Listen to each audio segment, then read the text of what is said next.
Bapa, dalam nama Yesus Tuhan, berikan Terima kepada kasih, kami lagi Tuhan. hikmat dan pengertian dari sorga, dari hati-Mu Tuhan.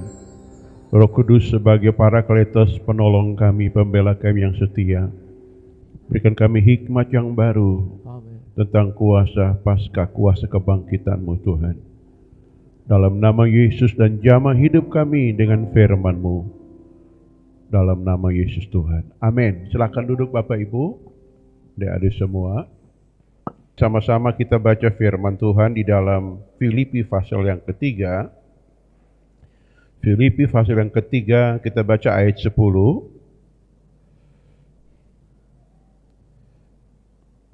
sampai ayat yang ke-14. Filipi pasal 3 ayat 10 sampai ayat 14. Mari Bapak Ibu diundang sekali kita berdiri bersama-sama sama adik-adik semua. Kita baca ayat-ayat ini dengan cara bergantian. Yang kukehendaki ialah mengenal Dia dan kuasa kebangkitannya dan persekutuan dalam penderitaannya, supaya di mana aku menjadi serupa dengan Dia dalam kematiannya.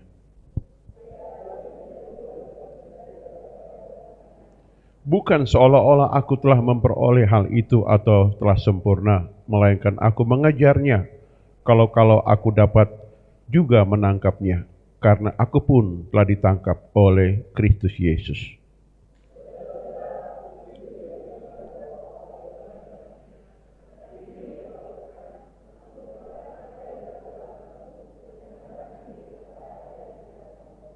Dan berlari-lari kepada tujuan untuk memperoleh hadiah, yaitu panggilan surgawi dari Allah dalam Kristus Yesus. Amin. Silakan duduk.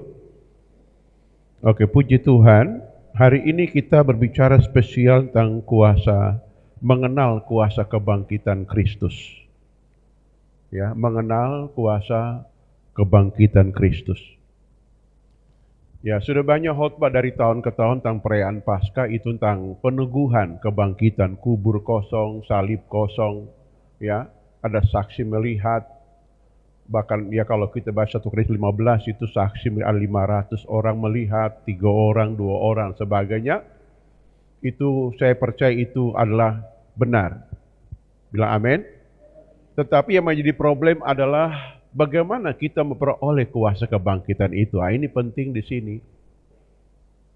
Dan kapan kita peroleh kuasa kebangkitan itu? 2 tahap kita dapatkan itu. Tahap pertama masih hidup di daging ini, saudara. Nah, ini hidup di daging ini yang perlu kita bahasin. Tahap kedua, pada waktu orang mati dan Tuhan datang ke kali yang kedua. Alkitab berkata, semua orang mendengar suara sangkakalan akan dibangkitkan. Itu tahapnya, saudara. Yang terakhir kedua, itu kebangkitan tubuh. Nah, di sini. Ya, sekarang kita lihat sini Paulus berkata bahwa kita mau kenal kuasa kebangkitan itu. Nah, kita lihat pertama dulu, apa pengertian kebangkitan? Kebangkitan ini dalam bahasa Yunani sebagai anastasis.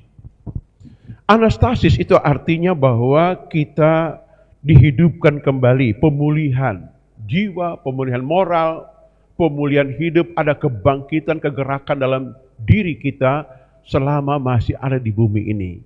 Ya, khusus ngomong tentang kebangkitan moral, kebangkitan hidup, gairah hidup saudara, semangat, gairah. Nah, seperti itu anastasis. Di sini kita belajar bagaimana Paulus ini seorang yang notabene mewakili orang jahat, seorang ahli agama, tahu Taurat, tetapi dia dikuasai bukan oleh roh kebenaran, tetapi roh Farisi. Apa itu roh Farisi? Roh agamawi yang diselemutkan dengan kekuatan jahat, saudara.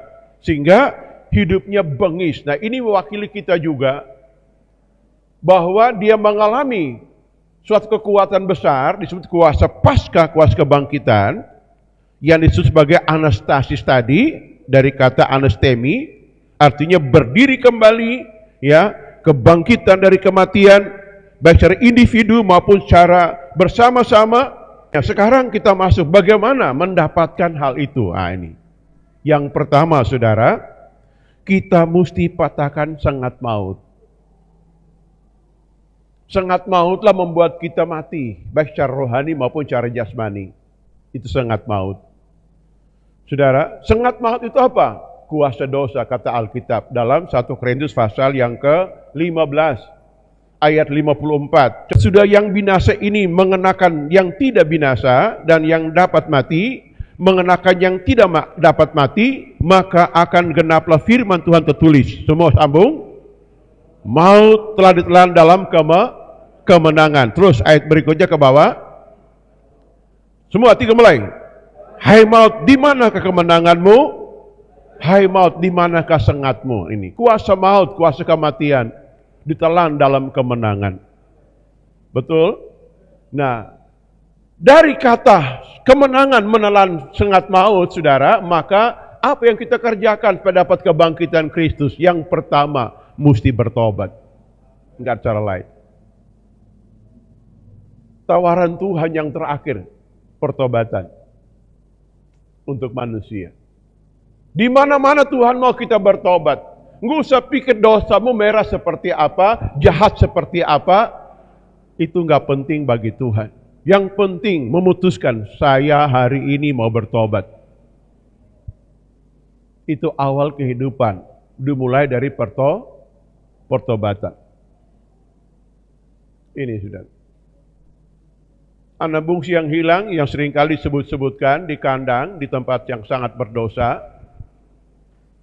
Dia putuskan, hari ini kita mau bangkit cari Tuhan. Itu awal kehidupan, saudara. Itu langkah pertama. Betul?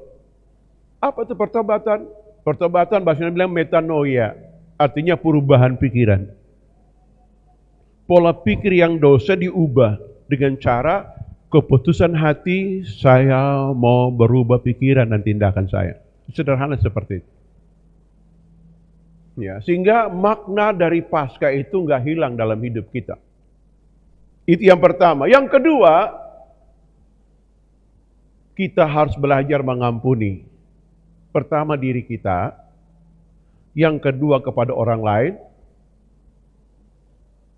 yang ketiga, saudara, menjadi gaya hidup kita, puasa dan gaya pengampunan.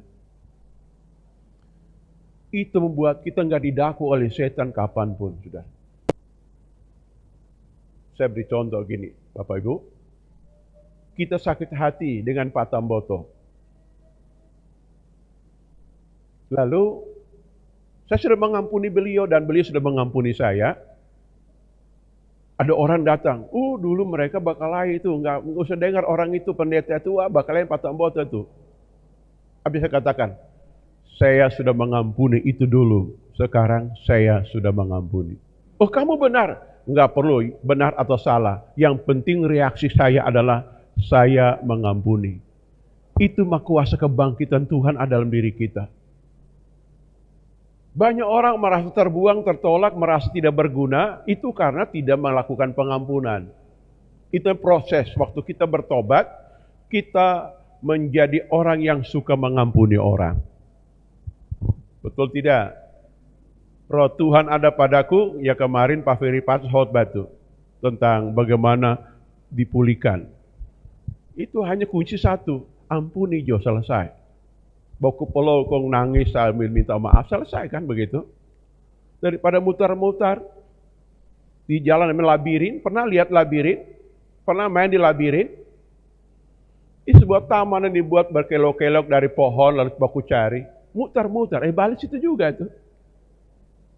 Itu sampai kita bikin salah sesuatu, kita ingat seumur hidup, itu mendakwa hidup kita dan menimbulkan banyak efek penyakit dalam tubuh. Karena terus mutar-mutar, salah yang sama, kelemahan yang sama, enggak perlu. Coba senyum kiri, senyum kanan, selesai kan? Iya toh? Selesai. Anugerah Tuhan.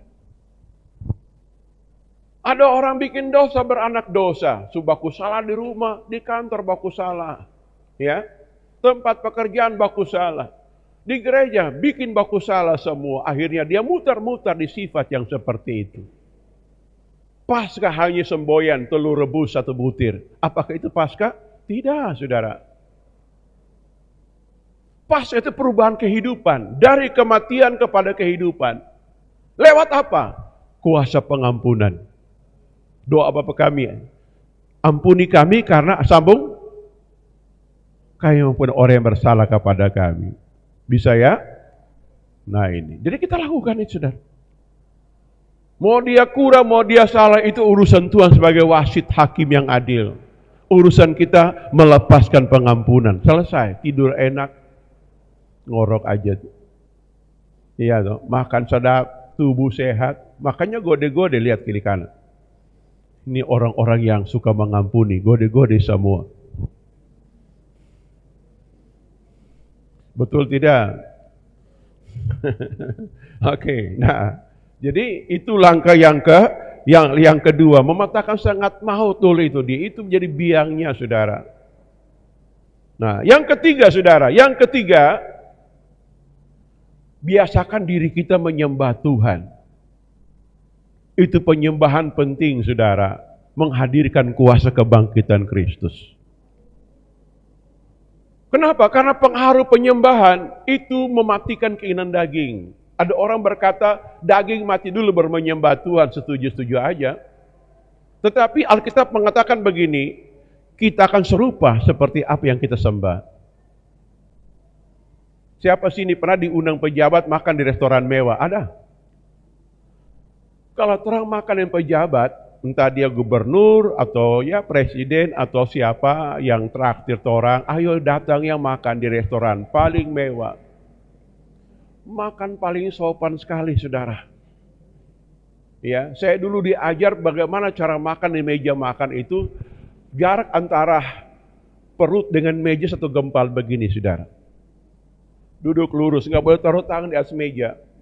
Pegang leper diajar, kupas pisang diajar, saudara. Itu enak jadi murid teladan bagi saudara, diajar ilmu-ilmu di dalam hal-hal begitu. Diajar semua cara kupas pisang, cara makan, cara pegang ya sendok, ya garpu, duduk begini nggak boleh taruh tangan atas meja, itu diajar semua, saudara. Dengan pembesar. Mengapa? Torangmu serupa seperti apa yang diundang kita, itu penyembahan. Tapi coba makan di rumah. Ya, paling duduk angkat kaki duduk di kursi, ya.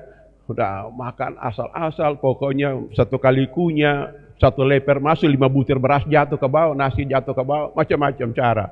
Kebebasan, itu kan di rumah kita, betul tidak? Tapi dengan orang yang sangat kita kagumi, hormati, lain gayanya. Begitupun kita dengan Tuhan dalam menyembah. Dia Raja Maharaja. Dia punya standar penyembahan, tidak seperti kata orang. Alkitab berkata begini, harus menyembah dengan sepenuh hati, sepenuh hidup. Tidak boleh bangsin memuliakan aku dengan bibir, hati jauh. Itu lain lagi tuh. Kalau hati jauh, nggak ada perubahan kehidupan, saudara. Ini Paulus berkata, aku mengejarnya. Ya, jadi dia pertama dia bertobat radikal. Saya kagum pada Paulus ini, saudara. Ketemu Tuhan, langsung bertobat, saudara. Hebat, hebat, hebat. Tuhan pukul pacak dari kuda. Langsung puas 3 hari 3 malam, enggak disuruh, saudara. Enggak disuruh. Itu hebat, sudah hebat, radikal. Sampai hari ketiga, Tuhan Pak Ananias ke sana, layani Saulus dari Tarsus. Ananias ke sana, dia doa. Langsung dia alami mujizat, saudara. Mujizatnya apa? Langsung butanya itu langsung mata lihat ulang. Dia serahkan diri dibaptis dengan air dan penuh Roh Kudus, saudara. Sesudah itu, saudaraku, dia pergi ke padang Arab. Ini Paulus, 2,5 tahun mengurung diri di padang Arab sendiri. Belajar di kaki Tuhan. Karena dia seorang yang sudah punya banyak ilmu, saudara. Dia ahli Taurat, ahli agama, seorang ahli Yudaisme, saudaraku. Dia nggak perlu belajar lagi, saudara. Sudah punya gelar profesor orang ini, Paulus ini. Tidak perlu belajar lagi pada Petrus, Yakobus, Yohanes, tidak. Dia ke padang Arab, sanalah dia menyembah Tuhan. Nyembah. Sampai kuasa kemuliaan Tuhan memenuhi hidupnya. Alkitab berkata begini, dia tulis dalam 2 Korintus pasal 12.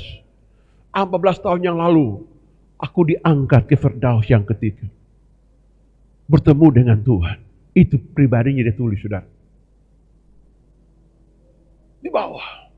Sehingga dia menemukan pengertian kasih, definisi buah roh. Dia tulis, saudara. Itu hebat. Saya jempolan, saudara. Secara akademik saya jempolan. Luar biasa. Karena itu, saudara, Paulus kenapa dia berkata, aku mengejarnya. Waktu dia balik di padang Arab, saudara, baru dia perkenalkan diri pada Yakobus dan Yohanes sebagai soko guru dan bait Allah. Dan dia mulai membangun misi pelayani sendiri, saudara. Saudara lihat di Alkitab, 3/4 bumi ini dia persembahkan kepada Tuhan. Hebat. Luar biasa. Mau seperti itu? Agar hidup kita nggak sia-sia, saudara. Kita bersyukur. Apalagi anak muda, saya ulang-ulang. Usia mudamu engkau kenal Tuhan. Hebat. Istimewa. Istimewa, saudara. Istimewa. Kalau kita gunakan waktu yang terbaik, lihat peristiwa Paskah seperti ini. Kuasa kebangkitan memenuhi kita. Orang nggak bisa jahatin kita, saudara. Orang boleh jahatin, mereka kalah terus. Lihat Paulus, penjara, masuk penjara. Penjara hancur, saudara. Naik laut, ya kapal laut, saudara. Perahu pecah. Dia bersama penumpang selamat. Itu orang kuasa kebangkitan. Kuasa apapun tidak bisa mengalahkan dia. Mengapa? Dia tahu caranya. Bagian. Dia tahu. Kita lihat sini, saudara. Maka lihat bahwa dia dengan cara seperti dia bertobat, dia mengampuni, lalu dia mulai menyembah. Dalam penyembahan itulah Tuhan lihat kekuatan besar dalam diri orang ini. Dia tulis begini. Kita baca saja. 2 Korintus 4 dari ayat 7 dan 8. Kita lihat 7. 2 Korintus 4 ayat 7 8. Lihat, saudara. Tetapi harta ini yang kami punya dalam bejana tanah liat, supaya nyata bahwa kekuatan yang berlimpah-limpah itu berasal dari Allah, bukan dari diri kami. Hebat. Ada orang berpikir ikut Tuhan setengah mati susah, banyak masalah, banyak pencobaan. Tidak, saudara. Ikut Tuhan itu enak, bilang amin. Senang. Ada masalah, no problem, gampang diatasi. Kenapa? Tuhan taruh harta. Harta itu bukan uang, saudara. Harta hikmat, kekuatan, urapan Tuhan. Untuk menyelesaikan semuanya. Harta yang kami punya. Itu kuasa kebangkitan tadi, saudara. Lihat ke bawahnya. Dalam segala hal kami ditindas, namun tidak terjepit. Mantap toh? Kami habis akal, namun tidak putus asa. Terus. Ke bawah.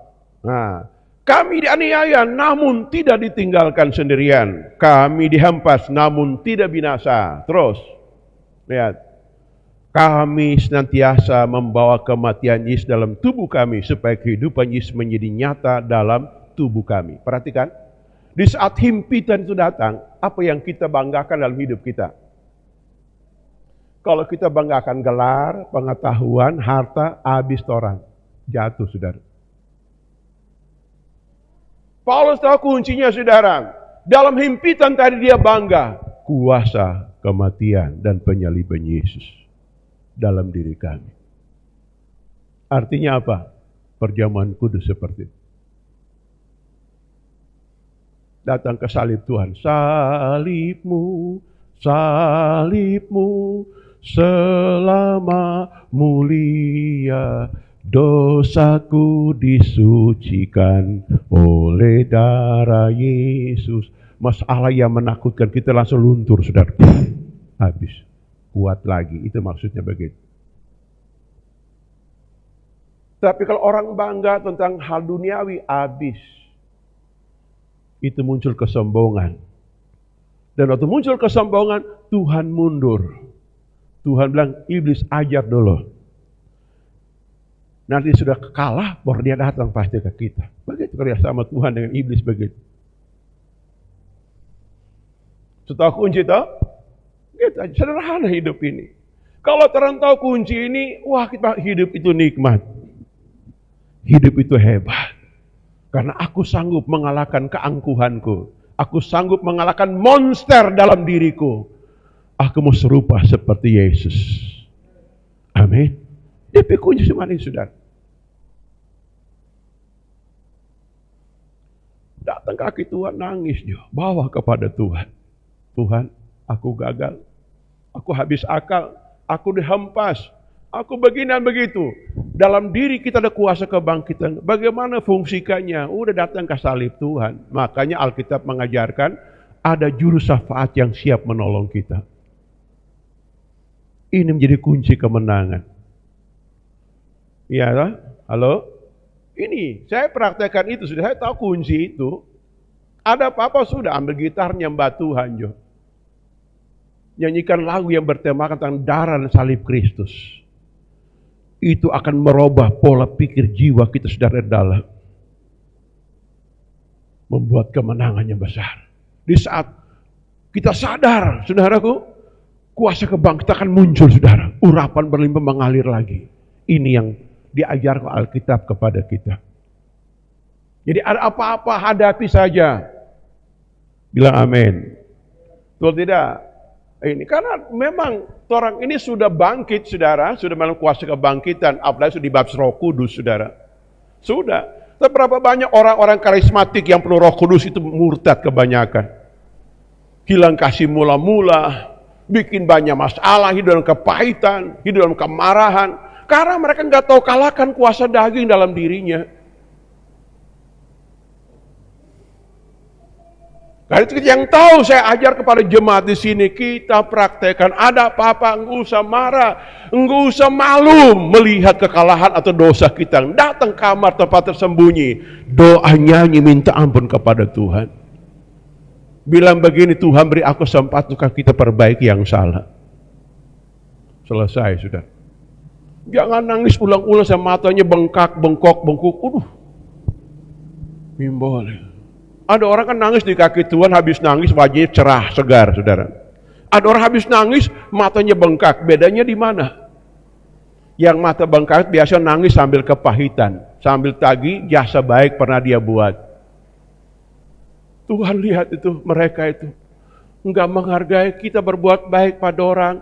Nah ini, kok mereka enggak menghormati ya? Enggak perlu ditutur, Tuhan tahu itu. Enggak perlu. Datang ke Tuhan. Ngomong kayak Paulus, segala perkara aku tanggungkan kepadamu. Tuhan ambil alih semua. Beri aku damai ketenangan, beri aku hikmat untuk menemukan solusi. Ini yang perlu kita ambil dalam menerima kuasa kebangkitan. Itu yang perlu kita lakukan, saudara. Ya. Berikutnya, saudara. Tadi sebutkan bahwa kita mengalami kuasa kebangkitan, bertobat, mengampuni, berdoa, menyembah. Tapi ada doa yang tingkat tinggi. Kita baca Ibrani pasal yang ke-5 ayat 7. Ibrani 5 ayat 7. Kita baca semua 1, 2, 3. Dalam hidupnya sebagai apa? Manusia. Perhatikan, sebagai manusia, berarti orang manusia bisa melakukan apa yang Yesus lakukan. Ia telah mempersembahkan doa dan permohonan dengan ratap tangis dan keluhan kepada Dia, Bapa Hakim yang adil, yang sanggup menyelamatkannya dari maut, dan karena kesalehannya ia telah didengarkan. Nah ini penulis Ibrani menulis tentang Yesus, saudara. Yesus kenapa bangkit atau mati? Poinnya adalah doa, ratap tangis, keluhan kepada Dia. Dengan remuk hati datang kepada Tuhan. Dan yang kedua, jaga kesalehan. Saleh itu artinya hidup kudus, hidup baik, hidup benar. Ratap tangis kepada Tuhan. Berulang penyembahan tadi, saudara. Penyembahannya begini modelnya. Itu hebat. Kita ini anak loh, ahli waris. Bukan sembarangan. Walaupun ada kurang sini, kurang sana. Tidak apa-apa. Ahli waris. Dan Tuhan yang tuntut.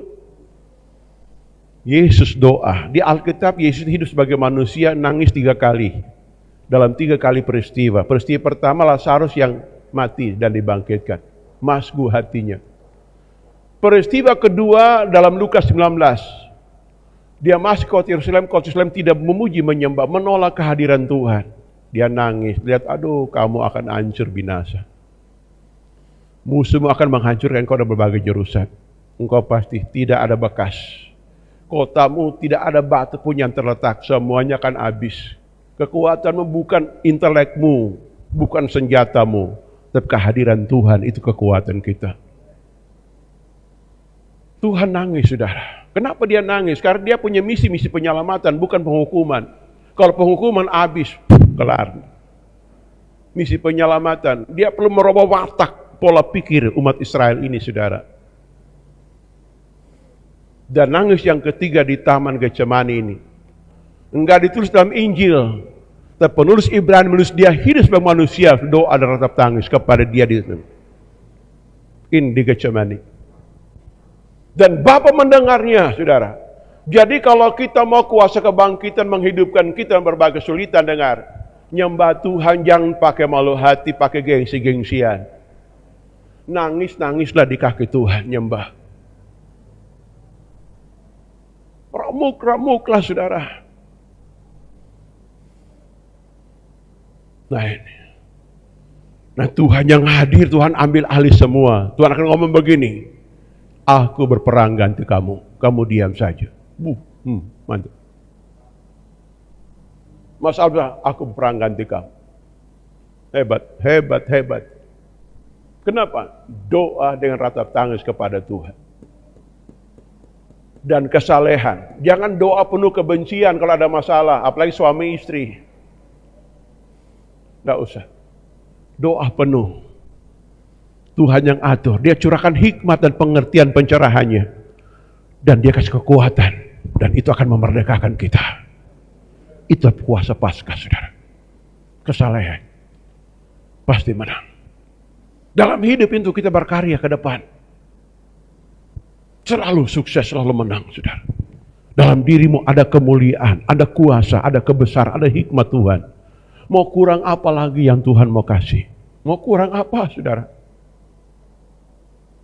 Mau kurang apa, saudaraku? Ini Tuhan berikan kepada kita. Kunci ini, saudara. Betul ya? Halo? Ratap tangis kepada Tuhan. Nyembah.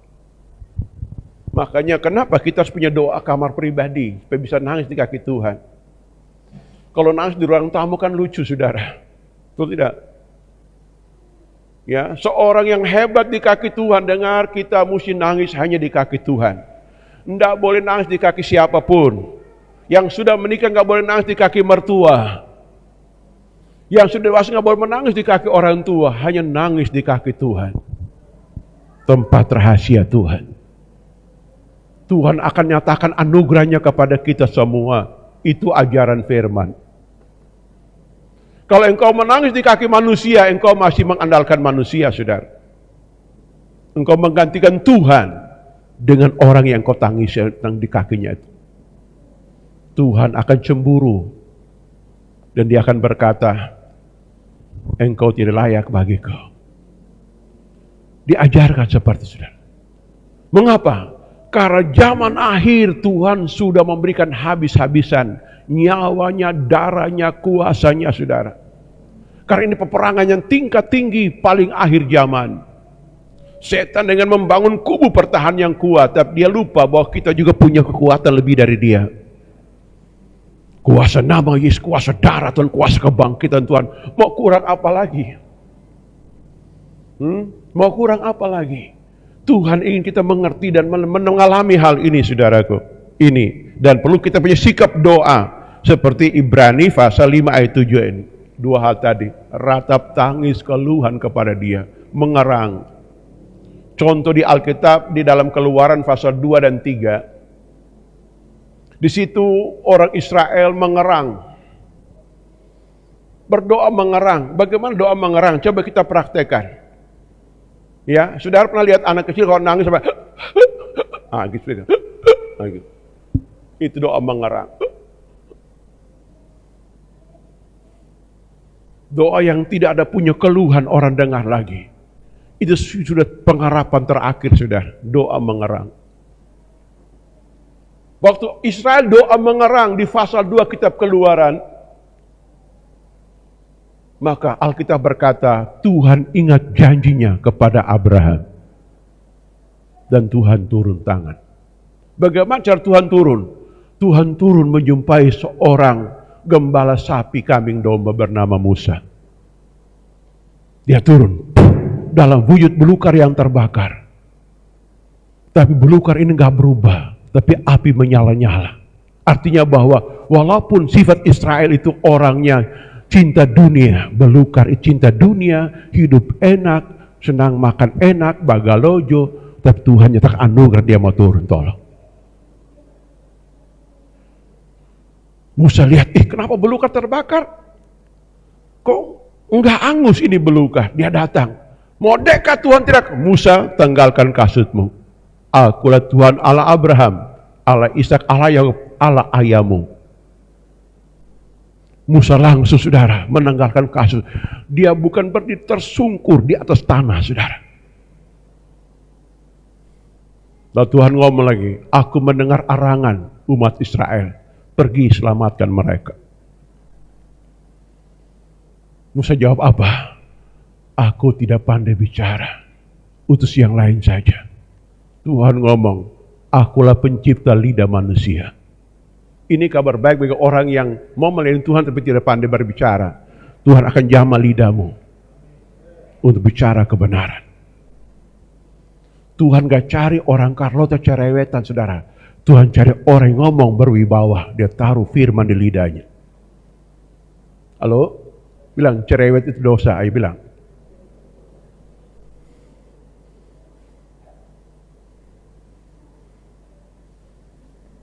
Tuhan taruh firman di mulut. Amin. Dua nabi di Alkitab, Yeremia dan Musa bilang, kita nggak pandai bicara. Tuhan jawab sama. Yang ciptakan lidah itu siapa? Saudara tahu riwayat Beni Hinn, seorang hamba Tuhan yang hebat. Dia itu dulu gagu. Tahu gagu? Ngomong kata tuh terputus-putus, saudara. Itu gagu. Awal mau dilawat baptisan Roh Kudus, saudara, langsung gagunya hilang. Dan dia dipakai Tuhan sampai hari ini beliau itu. Sama dengan Musa, saudara. Nah gitu. Ya, akhirnya Musa pergi, saudara. Pergi. Dia bilang, Musa, kamu dan Harun ke sana. Sampai sana, orang ngomong, Tuhan Allah Israel berkata, bebaskan umat Tuhan ini agar pergi beribadah. Fir'aun gak mau sama sekali. Gak mau. Tuhan pakai 10 jurus, saudara. Jurus terakhir, kematian anak sulung dan Paskah. Fir'aun menyerah. Mereka tinggalkan Mesir, itu singkatnya seperti itu, saudara. Ya, tinggalkan Mesir. Bukannya tinggal Mesir langsung menyeberang, saudara, enggak. Lewat laut. Ini kan cara Tuhan tentang bagaimana teriring Tuhan mesti lewat baptisan air, saudara. Nah, gitu. Akhirnya mereka dibebaskan. Nah, balik ke doa erangan tadi, saudara. Jadi kalau kita doa kepada Tuhan nerang, Tuhan pasti jawab. Poin berikutnya, saudara, disebutkan begini. Kita berbuat baik sesudah kita mengalami kuasa kebangkitan. 1 Korintus 10 ayat 31. Aku menjawab, jika engkau makan atau minum, jika engkau minum, atau jika engkau melakukan sesuatu yang lain, lakukanlah semua itu untuk kemuliaan nama Tuhan. Orang yang punya kuasa kebangkitan Kristus, saudara, segala sesuatu dia kerjakan untuk kemuliaan nama Tuhan. Dari hal lahiriah sampai hal yang rohani. Untuk kemuliaan nama Tuhan. Itu orang hidup kuasa kebangkitan Kristus. Yang lama berlalu, yang baru datang. Paskah tidak akan hilang maknanya. Tatkala kita hidup dalam kuasa kebangkitan Tuhan, pola pikir kita berubah dan perbuatan kita berubah, pekerjaan kita berubah, selalu yang baik dalam segala hal. Jangan takut, orang baik, orang jujur pasti dibela Tuhan. Pasti dibela Tuhan, saudara. Dalam dunia apa saja, mau bisnis, mau pelayanan, pasti dibela Tuhan. Orang mau curangi, silakan curangi, itu perbuatan, engkau pasti bertanggung jawab dengan Tuhan. Tapi orang baik, dia punya kemampuan untuk menghentikan. Namanya pembelaan dari Tuhan. Ini perlu kita garis bawahi, saudara. Kuasa kebangkitan Kristus. Saudara lihat Paulus ini, tatkala menerima kuasa kebangkitan, dia punya misi pelayanan. Menghadapi kekuatan apapun, saudara. Yang paling heboh itu penjara Filipi, saudara. Penjara Filipi ini adalah kekuatan dunia, disebut kekuatan Antiochus Epiphanes, peninggalannya. Menguasai daerah itu. Jadi cirinya apa? Dua di situ kekuatan jahat. Yang pertama, pemerintahan dikuasai oleh si jahat. Ekonomi dikuasai ilmu sihir, saudara. Dan Tuhan berkata, kamu ke sana, bebaskan mereka. Dia telusuri. Ketemu sharing firman. Ternyata kegerakan itu saya lihat begini. Berawal ke ibu-ibu kuat sembahyang, kegerakan besar pasti terjadi. Bagaimana ibu kuat sembahyang? Tidak. Ibu-ibu mesti kuat sembahyang. Pasti beres deh. Karena memiliki status penolong itu bukan pria, wanita. Kalau seorang istri, seorang ibu kuat sembahyang, pasti Tuhan bekerja. Percaya, saudara? Tapi coba istri cerewet di rumah, pasti kacau balau di semuanya. Tapi kalau kuat sembahyang, pasti jadi. Kenapa? Punya hikmat. Saudara lihat, Yesus waktu mau lahir, masih di kandungan begitu. Yang tahu duluan siapa? Yusuf atau Maria? Maria yang tahu duluan, saudara. Kenapa? Karena Maria seorang penyembah. Dia berkata, jiwaku memuliakan Tuhan. Dia tahu duluan. Ketemu malaikat, saudara. Yusuf bingung. Kenapa tunanganku ini kok belum kok sudah hihi dia? Ini dia. Oh, dia pertimbangkan. Karena Yusuf seorang bangsawan Yahudi. Dari Raja Daud, dia tidak ngomong sembarangan. Dia pertimbangkan. Dan malam-malam malaikat datang. Bayi dalam kandungan dari Roh Kudus. Yusuf terima itu, saudara. Sebagai kehormatan dari sorga untuk dirinya. Jadi yang mendengar suara Tuhan duluan tuh Maria. Ibu-ibu mau dengar suara Tuhan toh? Nah ini. Dan biasanya kalau ibu-ibu yang tenang suka menyembah Tuhan, biasa keputusannya, feelingnya gitu sudah dalam ambil keputusan. Dalam dunia apa saja, saudara. Betul. Ya, umpamanya bagi saya contoh begini. Pria bikin bisnis, pembisnis. Datang teman bisnis. Biasa istri biasa suka nguping dah ngomong, apa nih si papi ini sana. Jadi sebentar doa. Roh Kudus tolong supaya jangan sampai hal-hal jahat. Terus ngomong. Kalau nanti habis tamu sepulang, si ibu muncul. Papi, saya rasa tadi orang itu nggak jujur tuh. Mbok ya suami dengar kata istri begitu. Ya perempuan tahu apa kamu? Dengar. Hancur lebur, saudara. Masalah, wah, tadi kita dengar begitu, saudara. Jadi orang punya kepekaan begitu. Itu kuasa kebangkitan Kristus mengajar kita seperti itu, saudara. Bahwa kita saling melengkapi satu sama lain. Betul tidak? Dalam rangka berbuat baik. Itulah kehidupan, kuasa kebangkitan Kristus dalam Paskah seperti ini. Orang boleh pawai, luar biasa. Lihat di dunia sosmed itu, pawai di Arab sana, orang pawai Paskah, gagah sekali, saudara.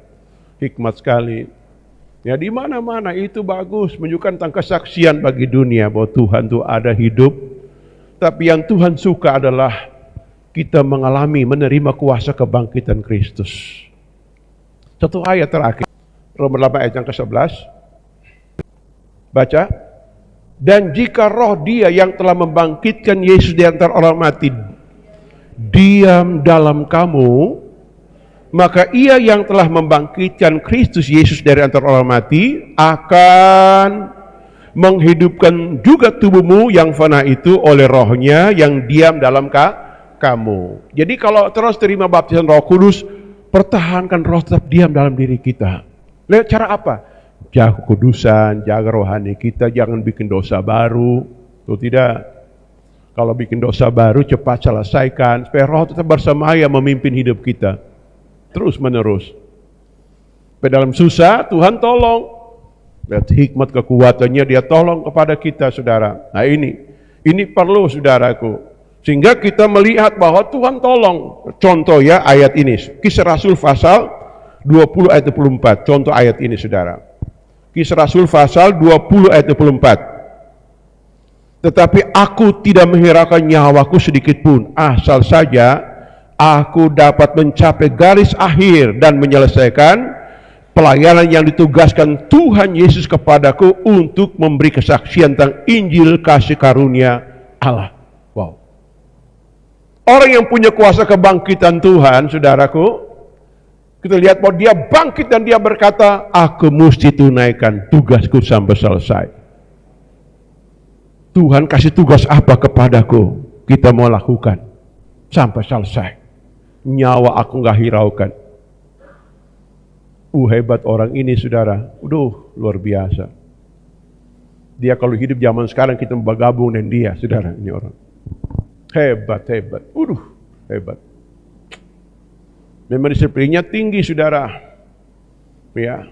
Dia sampai marah dengan Barnabas, pernah marah dengan Barnabas, marah dengan Markus, saudaraku. Ya, kenapa? Karena dia nggak hiraukan nyawa. Dia bilang Tuhan kasih tugas kita mau selesaikan. Ini kalau dalam temperamen dia nih orang keras, betulin dia, mentok keras, saudara.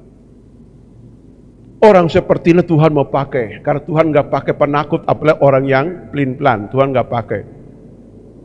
Ya, buang energi, buang waktu kebanyakan. Tapi orang yang pemberani, yang konsekuen, Tuhan mau pakai. Tuhan akan lengkapi dengan kemampuannya. Di situ akan melakukan perkara yang sangat besar, sehingga kita melihat Paskah tidak hilang maknanya. Begitu. Kesimpulannya begini, yang pertama, kita bersyukur hidup di era kuasa Paskah ini. Seluruh kekuatan sorga sudah diberikan kepada kita di bumi ini. Tinggal kita meresponinya. Respon pertama kita, sudah jauh bikin jahat, bertobat coba baik. Bertobat radikal. Bilang sekali bertobat tetap bertobat untuk selama umur. Jangan ulang-ulang lagi kelemahan-kelemahan. Itu pertama. Yang kedua, apa yang Tuhan perintahkan lakukan. Kalau Tuhan bilang kau mengampuni, orang ampuni saja. Orang tidak akan hilang derajat, turun derajat kalau orang mengampuni orang atau dianggap lemah. Itu konsep pola dunia. Ya, pola dunia kan gak boleh mengampuni, mesti balas, tarik peda kalau bila perlu. Itu konsep dunia. Konsep surga beda, mengampuni itu membuat kita hidup nyaman.